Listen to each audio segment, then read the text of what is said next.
Welcome back to Energy Cleaning and Life Hacks, my friend. You have been using duct tape. Yes, this is duct tape. I got it at the Dollar Tree in a box that said duct tape. Typically, you think of duct tape as being gray, but yes, this is duct tape. You've been using this wrong your whole life. It is not just for taping things and doing things with boxes and making weird duct tape outfits. Let us know in the comments box below if you've seen those before.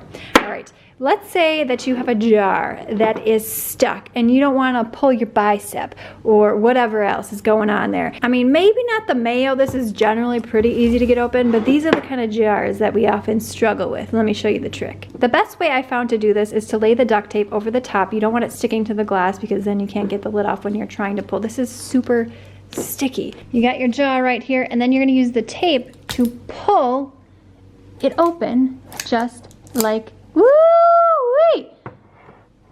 Thumbs up if you like sun-dried tomatoes. That's how you get a lid off with just some simple duct tape. You got the muscle behind it, you just need a little reinforcement. Bam! I'm feeling like a boss. Take that, you stuck on jars that I can't get open without a struggle in a sweat. All right, if you're looking for some awesome blue tape life hacks, click the video on screen now. Give this video a thumbs up, sign up for the weekly newsletter, and I will see you, my friend, in the next one.